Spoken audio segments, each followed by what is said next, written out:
Hey everyone, welcome to our YouTube channel. I'm Dr. Garima Vishwas, again welcoming you in our new episode of breastfeeding series. तो हमारे breastfeeding की series में हमने बहुत सारे important topics पे last videos में डिस्कस किया है कि आप अपने ब्रेस्ट मिल्क सप्लाई को किस तरीके से बढ़ा सकते हैं, करेक्ट लेचिंग टेक्निक क्या है और ब्रेस्टफीडिंग की ड्यूरेशन में आपकी पोजीशन कैसी होनी चाहिए। तो इन सब के बाद आज हम एक बहुत इंपॉर्टेंट टॉपिक पे डिस्कस करने जा रहे हैं, ब्रेस्ट फीड से रिलेटेड मिथ्स क्या क्या है और क्या क्या ट्रूथ है।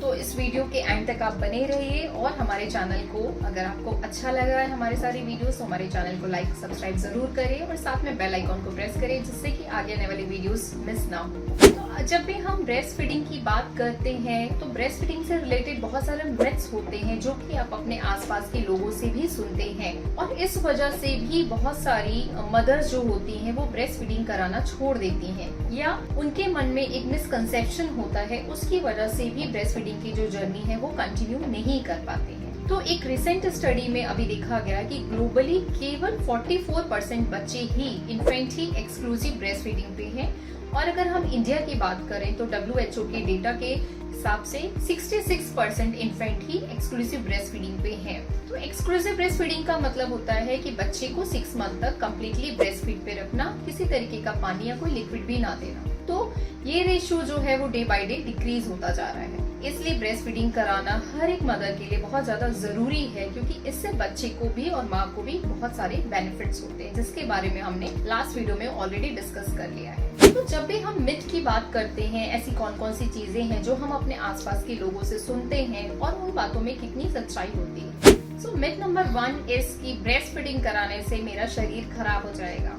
तो इसमें ट्रूथ क्या है? ट्रूथ इज कि ब्रेस्ट फीडिंग कराने से बल्कि आपकी postpartum recovery, postnatal recovery या हम जिसे नॉर्मल भाषा में कहें पोस्ट डिलीवरी रिकवरी बहुत अच्छी होती है क्योंकि जब एक मदर ब्रेस्ट फीड कराती है तो उस समय ऑक्सीटोसिन हार्मोन रिलीज होता है और ये हार्मोन यूट्रस को कॉन्ट्रैक्ट करने का काम करता है जिसे हम कहते हैं यूट्रस इन्वॉल्यूशन। तो यूट्रस इन्वॉल्यूशन का मतलब होता है कि यूट्रस का अपने प्री प्रेगनेंसी साइज में और शेप में वापस आना। तो इसमें ब्रेस्ट फीडिंग आपकी बहुत हेल्प करती है और ब्रेस्ट फीडिंग कराने से आप daily 500 kilo calories weight lose भी करते हैं। तो 500 किलो कैलोरीज आपका लूज होने की वजह से ये आपकी वेट लॉस की जर्नी में भी हेल्प करता है। तो ये कम्प्लीटली मिथ है कि ब्रेस्ट फीडिंग कराने से आपका शरीर खराब हो जाएगा। सेकेंड मिथ नंबर इज कि ब्रेस्ट फीडिंग जो मदर्स जिनकी ब्रेस्ट के साइज स्मॉल है वो ब्रेस्ट फीडिंग उनके लिए मुश्किल होती है या ब्रेस्ट मिल्क प्रोडक्शन कम होता है। तो ऐसा बिल्कुल भी नहीं है। ब्रेस्ट मिल्क प्रोडक्शन आपके ब्रेस्ट के साइज से उसका कोई भी लेना देना नहीं है क्योंकि ब्रेस्ट मिल्क जो प्रोडक्शन होता है वो प्रोलैक्टिन हार्मोन करता है और उस मिल्क को मिल्क डक्ट से बाहर निकालने का काम जो है वो ऑक्सीटोसिन हार्मोन करता है। तो ये जो 2 हार्मोन्स होते हैं ये आपकी ब्रेस्ट फीडिंग की जर्नी में सबसे इम्पोर्टेंट होते हैं। तो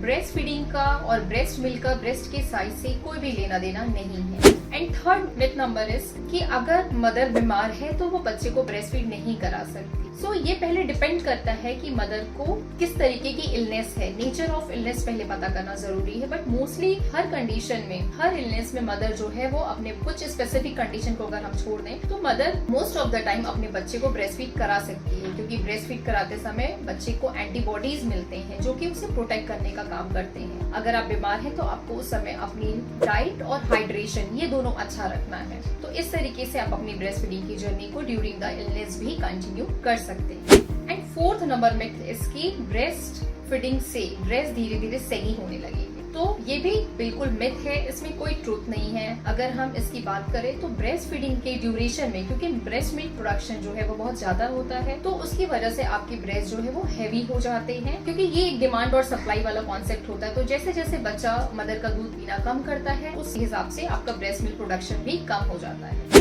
कुछ मदर यहाँ पे मिस्टेक ये करते हैं कि वो ब्रेस्ट फीडिंग की जर्नी के टाइम में मैटरनिटी ब्रा या ब्रास नॉर्मल ब्रास पहनना छोड़ देते हैं। तो बट ये आपको ध्यान रखना है कि इस समय आपको प्रॉपर मैटरनिटी ब्रा और सपोर्टिव ब्रा पहनना ज्यादा जरूरी है। एंड मिथ नंबर 5 इज कि ब्रेस्ट फीडिंग के ड्यूरेशन में एक्सरसाइजेस करने से आपका ब्रेस्ट मिल्क की क्वालिटी में चेंज आता है। तो ये बिल्कुल मिथ है। अगर हम इसके ट्रूथ की बात करें तो ब्रेस्ट फीडिंग के ड्यूरेशन में अगर कोई मदर एक्सरसाइज करती है तो उस समय हम उन्हें एडवाइस करते हैं कि उन्हें माइल्ड और मॉडरेट फॉर्म ऑफ एक्सरसाइज पे रहना है, इंटेंस फॉर्म ऑफ एक्सरसाइज पे नहीं जाना है। अगर आप माइल्ड और मॉडरेट फॉर्म ऑफ एक्सरसाइज करते हैं तो इससे आपके ब्रेस्ट मिल्क प्रोडक्शन पे या उसकी क्वालिटी पे कुछ भी इफेक्ट नहीं पड़ेगा।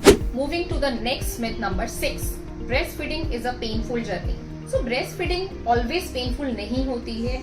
अगर किसी वजह से या बच्चा करेक्ट लेचिंग टेक्निक से ब्रेस्ट फीड नहीं कर रहा है तो सोर निपल की प्रॉब्लम हो सकती है। तो इसके लिए बेसिकली हमें बच्चे की लेचिंग टेक्निक को करेक्ट करना है। एंगोर्जमेंट की प्रॉब्लम होती है। तो ये ब्रेस्ट फीडिंग की जर्नी हमेशा पेनफुल नहीं होती। कुछ मदर कुछ चैलेंजेस या कुछ कॉम्प्लिकेशंस फील करती हैं, उसके कारण थोड़ी सी ये जर्नी थोड़े टाइम के लिए उनकी पेनफुल हो सकती है, बट हमेशा ब्रेस्ट फीडिंग की जर्नी जो है वो पेनफुल नहीं होती है। सो मिथ नंबर 7 कि ब्रेस्ट फीड कराने के पहले आपको निप्पल को वॉश करना जरूरी है। तो बिल्कुल भी ये करने की आपको जरूरत नहीं है। आप आराम से अपने बच्चे को फीड करा सकते हैं बिना निप्पल वॉश किए हुए। एंड मिथ नंबर 8 कि ब्रेस्ट फीडिंग के ड्यूरेशन में हमें बहुत लाइट और उबला हुआ खाना खाना होता है, बट ऐसा नहीं है। इस समय हम ये बिल्कुल एडवाइस करते हैं कि इस समय आप बहुत ऐसे फूड जो कि फास्ट फूड हैं, जंक फूड हैं, जिनको बॉडी में डाइजेस्ट होने में टाइम लगता है, हमें ऐसे फूड डेफिनेटली अवॉइड करना चाहिए। बट आप वेल बैलेंस डाइट इस समय बिल्कुल ले सकते हैं।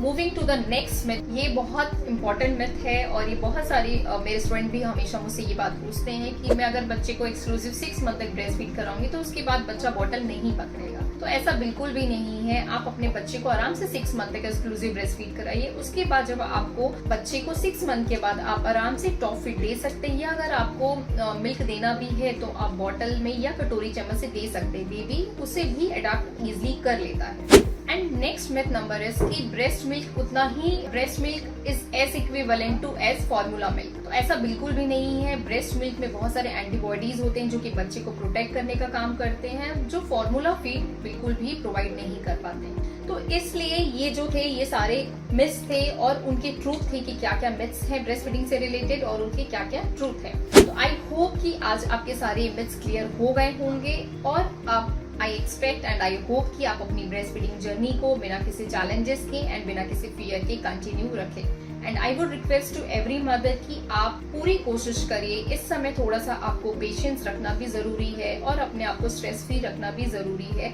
और आपको ये पूरी कोशिश करनी है कि आप अपने बच्चे को 6 मंथ तक एक्सक्लूसिव ब्रेस्ट फीड पर ही रखें। ये आपके लिए भी उतना ही बेनिफिशियल है और आपके बच्चे के लिए तो बहुत ज्यादा बेनिफिशियल है। उनके लॉन्ग टर्म कॉम्प्लिकेशंस को भी प्रिवेंट करने में ब्रेस्ट फीडिंग बहुत हेल्प करती है। सो आई होप कि आज की ये वीडियो आपको अच्छी लगी होगी। मिलते हैं हम नेक्स्ट वीडियो में। Till then be happy, be healthy and stay blessed.